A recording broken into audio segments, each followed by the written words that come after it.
Hey everybody, it's Jeremy. Welcome back to Bozmos2, where we are playing Chaco. This is turn 64. Jump into things. Okay. We've received 40 Earth Gems from Arithia. We've got a Dire Portent. Senator Warpman, the persuasive one. King of Might has put up Rekindled Gigantomachia. This is from 4A Phlegra. We've cast a Naiad Warriors, did a Dark Knowledge, found nothing, did an Auspex, found nothing, did another Dark Knowledge, found another Garden of Bones. Garden of Bones is a +1, very cool. Another Augury, did nothing, Auspex found nothing, another Naiad Warriors, another Gnome Lore, another Dark Knowledge, and found another Garden of the Damned, so another +2. So now all of a sudden we have 13 death gems. Yay! Very cool. This might allow us to do something death oriented before the end of the game. I don't know though. We'll see. We had a Chaco and Star Priest get attacked from a horror mark. Nothing to do there. Then we have a bunch of battles, so let's check it out. We witnessed a battle between Urmor and Satis here in Zoglia. Ooh, that is a chunky Urmorian army. A lot of mage core though. Ooh, but it is not up against very much. Very small contingent here of Satisian troops. Let's see who happens.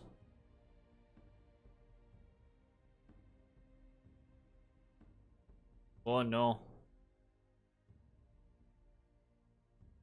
Those eagles and storm demons are going to be enough to do the trick. There's a lot of cav.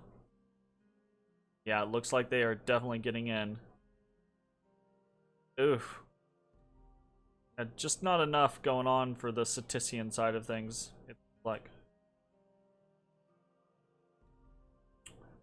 Yep. Right then. Alright then. Yeah, that was about 400. Jeez. 400 versus 60. I mean, they lost a lot of troops, obviously, but, you know. See, this is one of those battles that Urmor wants to take, right? Like this is a good outcome for Urmor in a realistic situation, because but no more Urmor AI. Anyways, we're gonna save our battles with Kangobia for last. We had a bump here. Man, actually, all of these battles are interesting. We'll do the Iron Caverns one. Iron Caverns one isn't really interesting. The Iron Caverns one is we go up against a horror. The thing just is gonna blink in and immediately, right, we're gonna try to stab the crap out of it. The issue here is can we get through its life drain? And yeah, enough stabs we can. Sweet. So dead there. I think Loreboro is the other least interesting, and then we have kind of like 3 interesting fights. So this is Kangobia raiding back land from me. This is nothing. No hero plays here. Easy peasy. We killed 1 Kangob. Nice. Alright. Which one do I want to show off?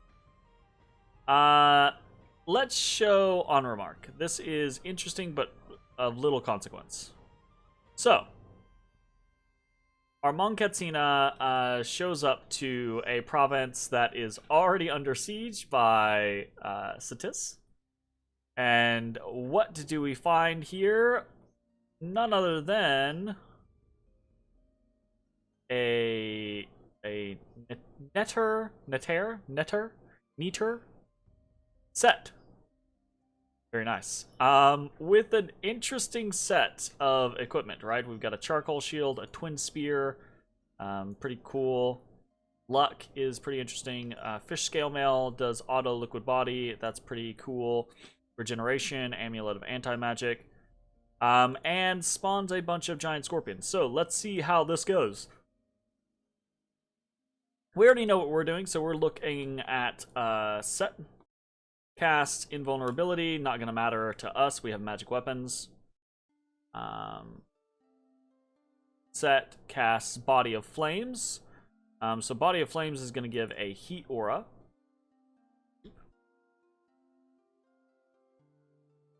That is going to cast some mist form.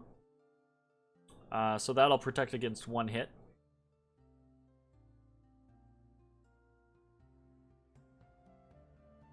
That cast resist cold. Okay. Cool. And set casts soul vortex. Okay. Gotcha. Anything else? No. Starts moving. Okay. We also start moving after our temper armor. We are going to land amidst these scorpions and just destroy. Keep in mind, Monk 20 is has boots of quickness on. Does have a frostbrand, so that resist cold will actually matter. Smack, smack, smack, smack. The scorpions are inconsequential. Okay. Immediately, okay, we get into combat, right? Set has way more HP than us, but you can see actually doesn't have that great of combat stats. Has relatively low protection, does have liquid body, so that helps reduce that damage a bit. Mediocre defense, high magic resistance, so that's cool. The twin spear does armor piercing damage, and it is very high damage. I say very high damage, it's decently high damage, right? But our Monkatsina is a bit more kitted out to duel. Higher attack power, higher defense, much higher protection, double attacks, etc. The only big difference, right, is the HP pool. So, see how this goes out. Oof. And we immediately smack for like a little combination of hits. You can see there's a 5, a 2, and a 1 in there. And this is our Frostbrand, but also all of our Stone Bird hits.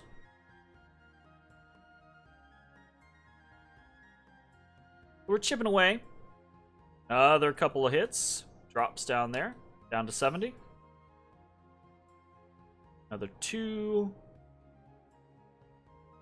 It's like a 3 and a 4. An 8. Ah. Okay.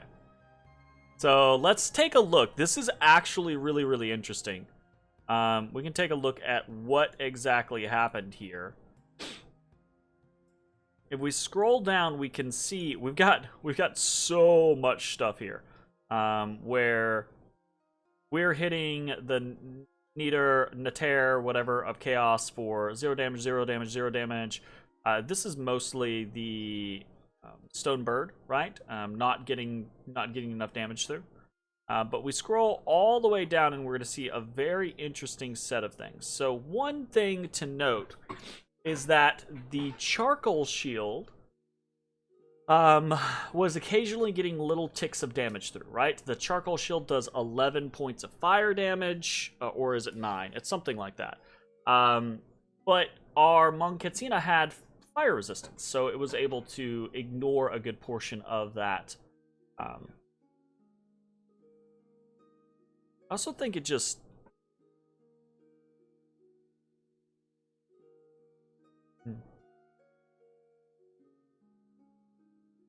I can't remember if that damage goes to armor or if it's armor piercing. It's armor piercing. Okay, so part of that went to armor. Regardless, though, very difficult for... Oh, wrong person. Very difficult for the Nater to hurt us with the fire shield.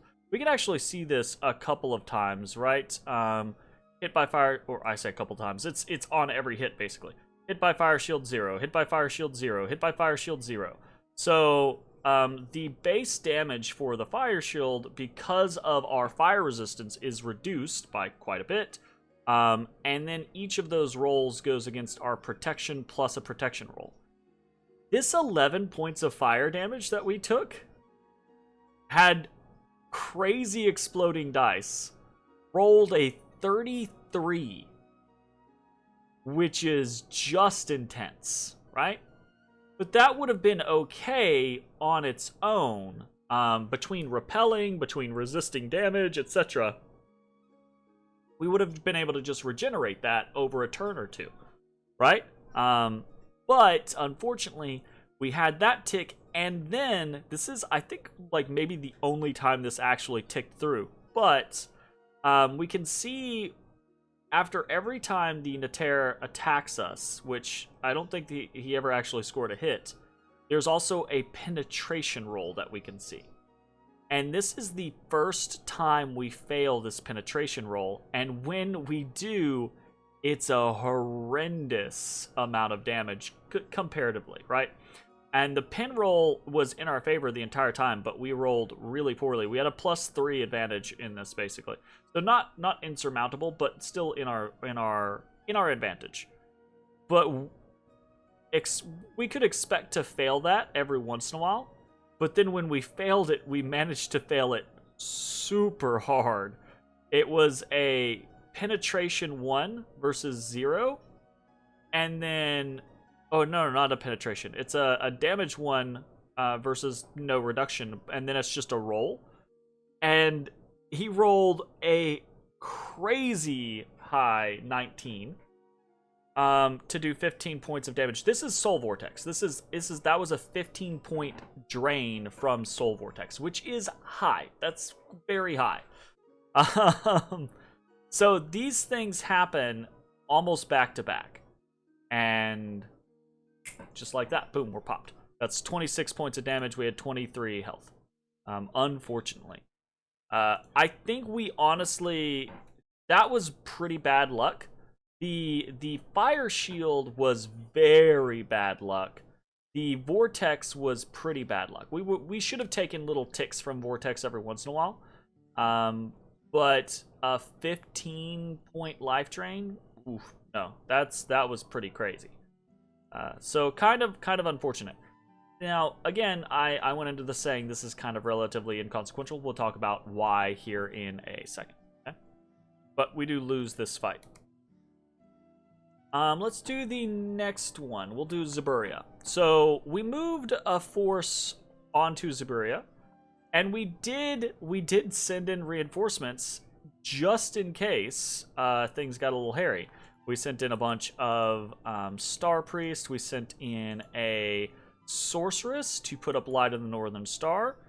We brought in a Mon Katsina just in case. And it's a good thing too, because of course the fucking AI does this to me, right? Like,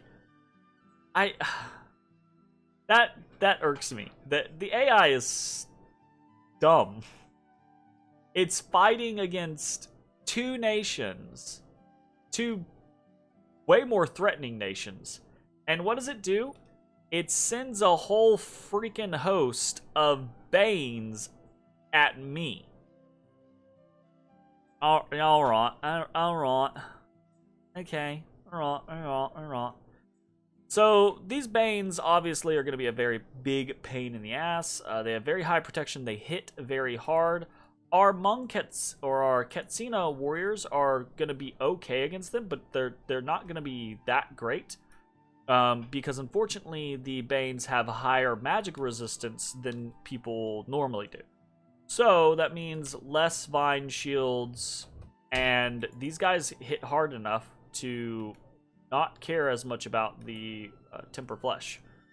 So this is going to be rough. Fortunately, this southern half is basically nothing, right? Like, we can just roll over the ghouls.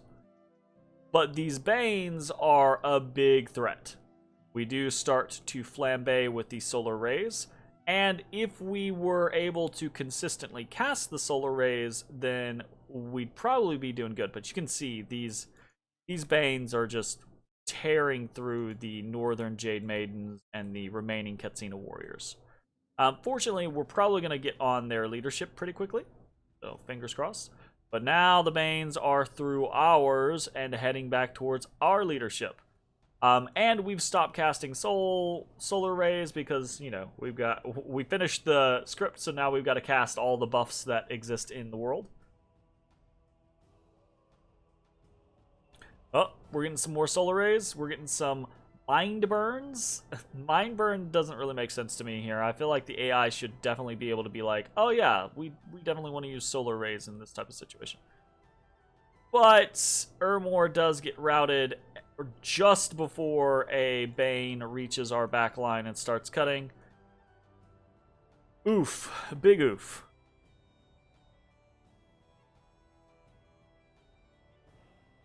So fortunately, right, we lose a lot here, which is crap. It sucks to have to deal with this from an AI standpoint.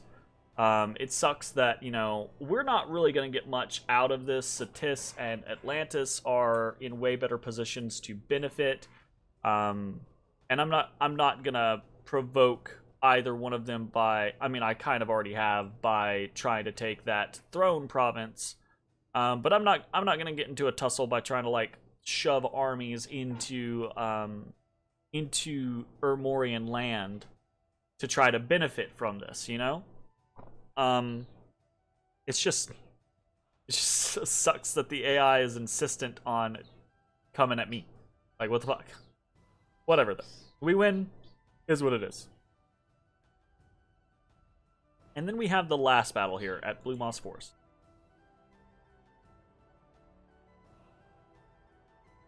I said it last turn too. I was like, "Oh shit, there's his god. Oh, things might be getting a little uh-oh." Okay, so let's do a quick like look through. For any of you who have not seen this beautiful model, by the way,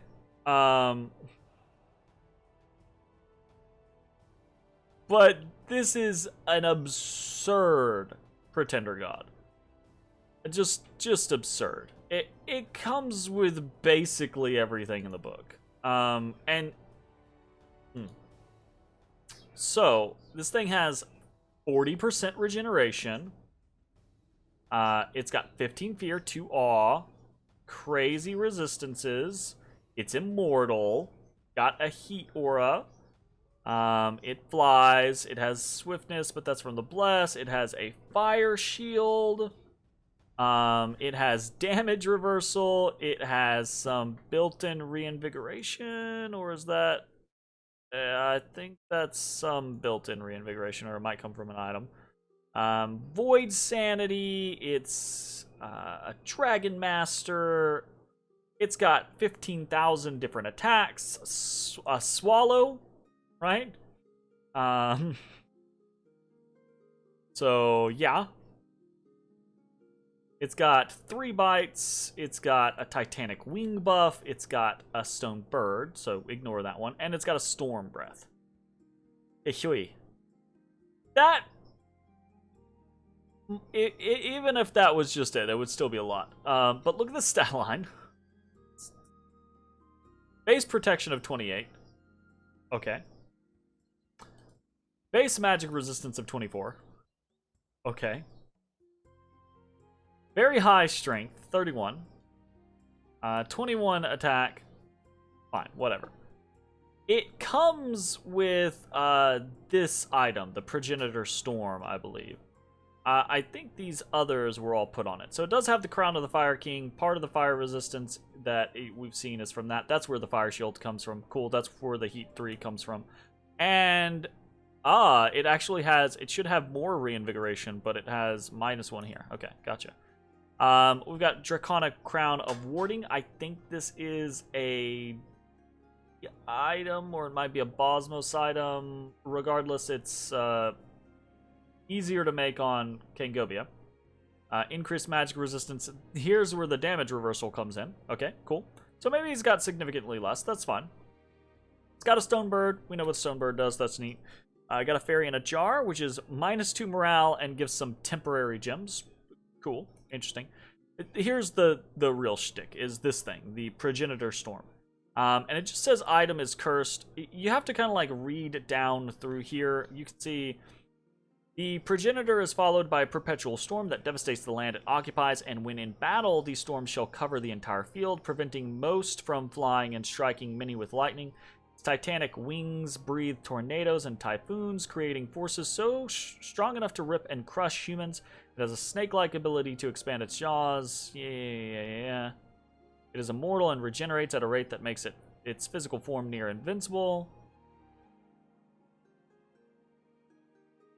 Its only weakness is its vulnerable soul and hatred of fire. Well, he's taken control of that. Although, yeah, so with he has a -5 fire resistance. Okay.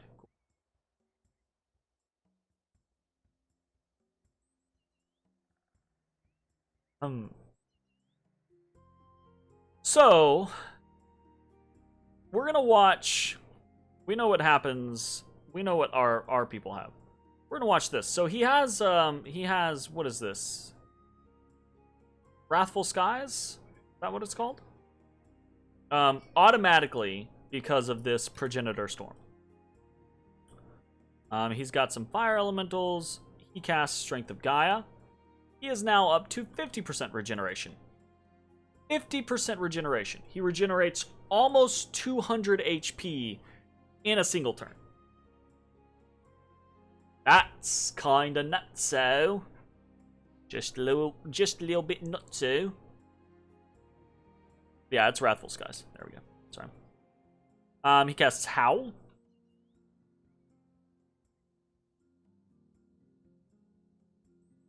Cool. I will say this about the Wrathful Skies. Fortunately for us, right, we have 25 shock resistance here, and we have 40 shock resistance here. So we're mostly okay.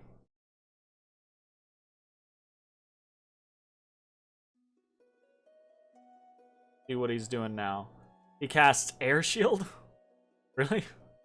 It's a bit of a strange one. Astral Shield. Okay, sure.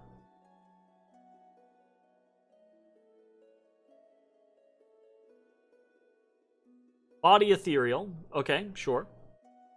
Speed things up. Flying Shield. This guy can cast, like, everything. Temper Flesh. Okay, sweet. Draconic Assault. Excuse me? King Gobi has another freaking spell that just summons dinosaurs. My goodness. Iron Skin. Draconic Assault. Cool. Carnivorous Plants. That's neat. They don't move, though, so. Swarm. Okay. More Swarm. Okay. Here's the thing. This guy's just set to cast. So, in the fact that he can just summon 50,000 things and he has Howl up, we're never gonna come to blows with him, which is good in fairness, because if we were to come to blows with him, he'd destroy anything, right? Like, there's no way to beat this guy in melee. I think the only way you can potentially beat this guy is, I mean, maybe you could bleed him and, like, hack him up if you had, if I had, 5 or 6 Wuyas. Maybe I could do it then. But, I'm pretty sure he would just go, one's dead, one's dead, one's dead, one's dead. So, but here's the thing. So, it's going to keep casting. We're never going to fight it. But it's not exactly doing anything that we can't handle. And in point of fact, its Wrathful Skies is actually kind of making things easier for us, because it's killing more of the stuff that shows up. So it's kind of yeah. We're just gonna keep an eye. We're gonna scroll back. Look at this fucking seizure-inducing shit.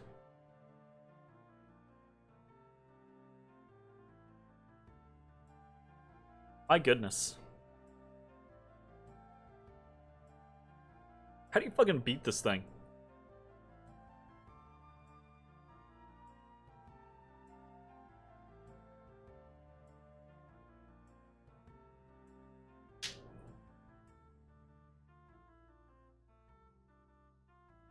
I bet it...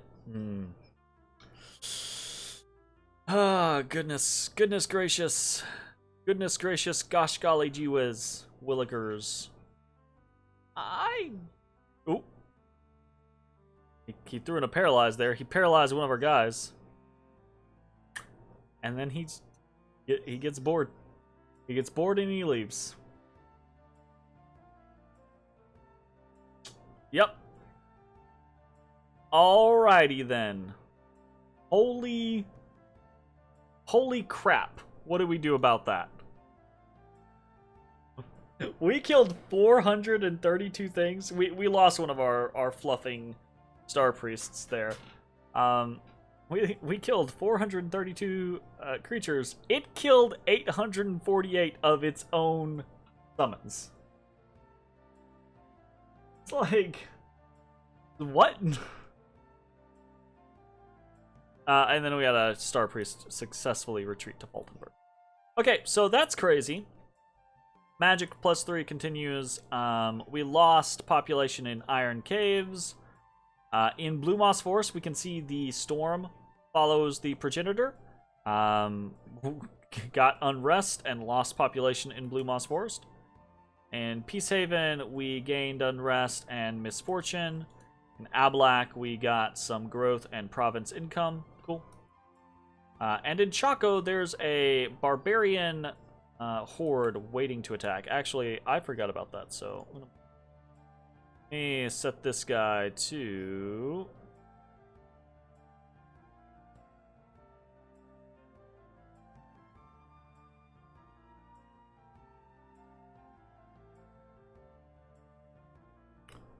I will just send them in as a...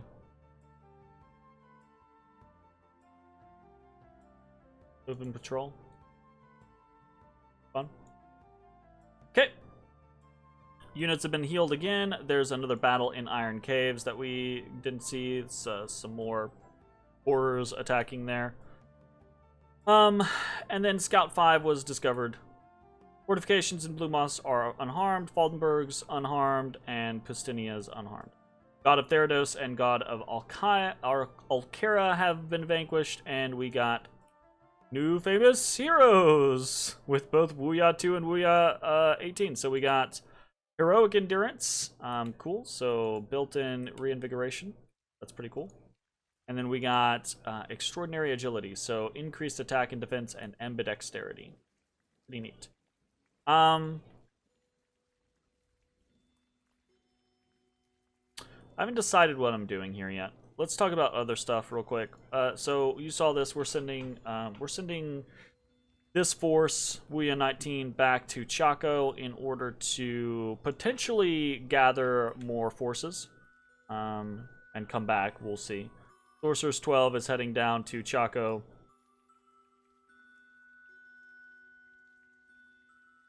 Pavos Quest 6 is heading up to Smacia.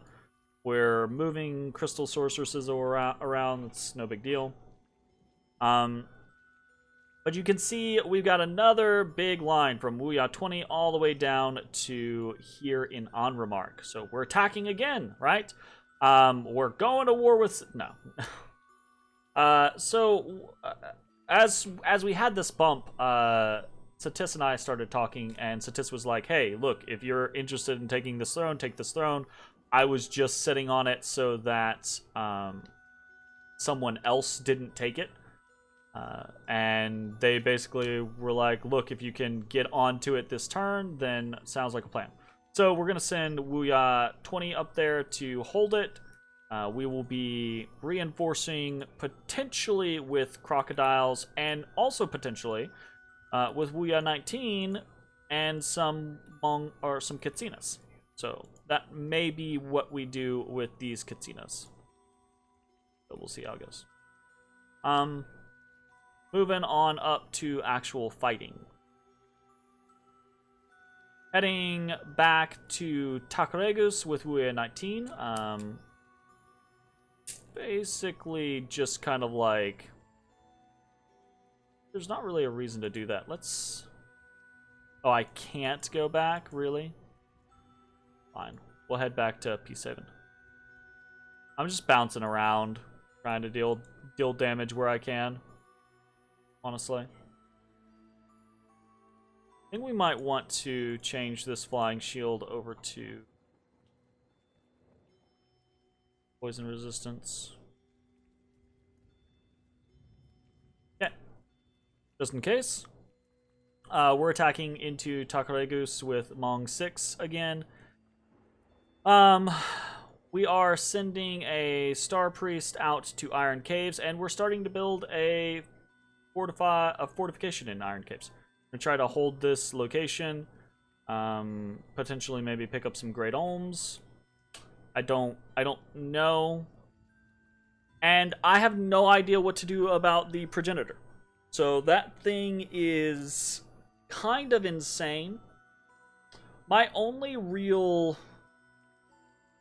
idea, and I don't think this is a very strong one, considering how high the freaking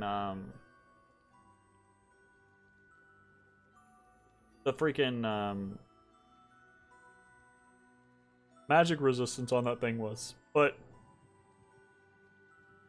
the only thing I can think of is trying to like soul slay him, you know?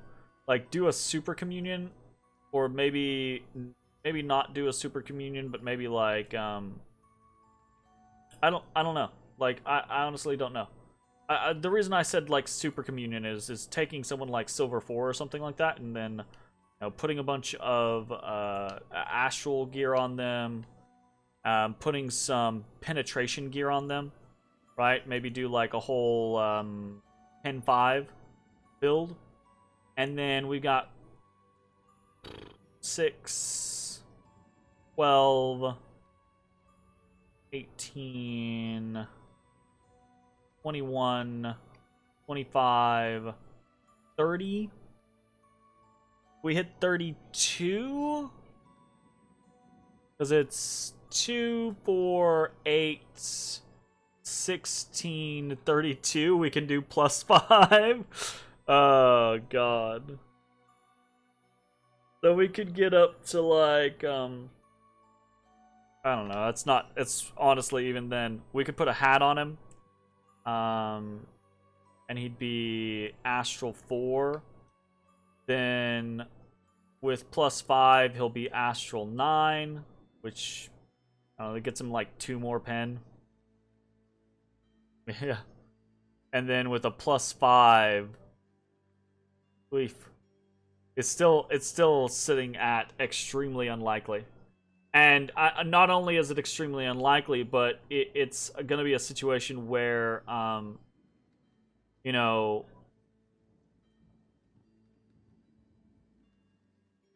he just flambés me, right? Like, he just kills the shit out of all of those people.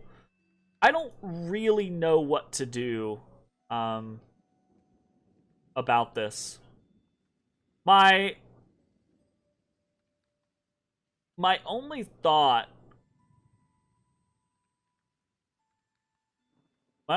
is basically just trying to duplicate what we did.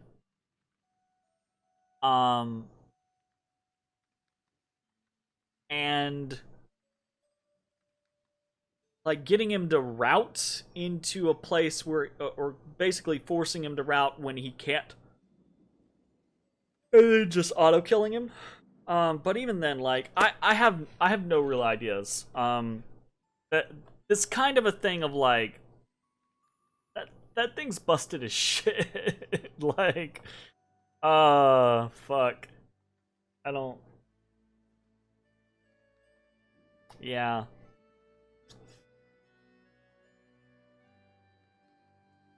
I am, I'm probably gonna make some changes to this turn before the end of the turn.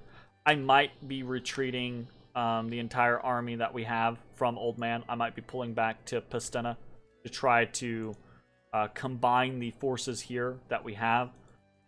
Try to maybe hit that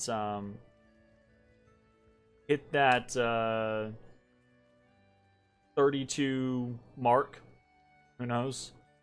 And then have more individuals that are capable of doing Soul Slay.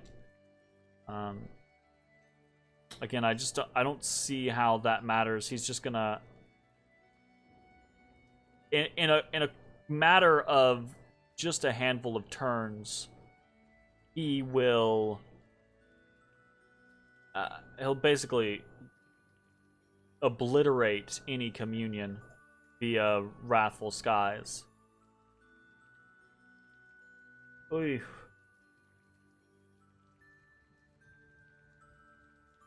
My goodness. Like, my goodness. What do you even do? What do you even try to do here? Like, I've been thinking about, you know, who can I send in to try to, like, fluff these guys? Can I, like, swap someone else in to take their place? Pull these guys back out?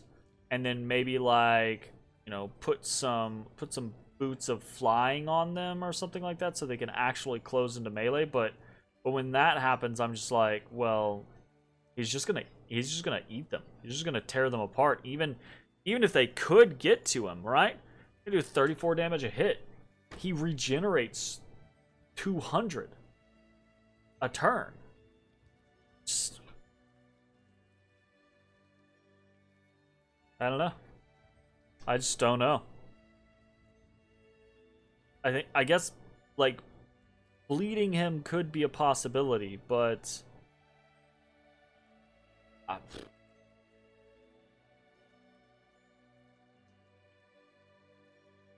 this concept of maybe I could get, like, a pack of Wuya all together, like, close-knit, and then as, like, they push through the chaff that he summons, right? Like, maybe they could make it to him and start cutting him down together. Again, though, I think he just, even with our Wuyas, I think he just looks at one and goes, oh, okay. Hit, you're dead. Like,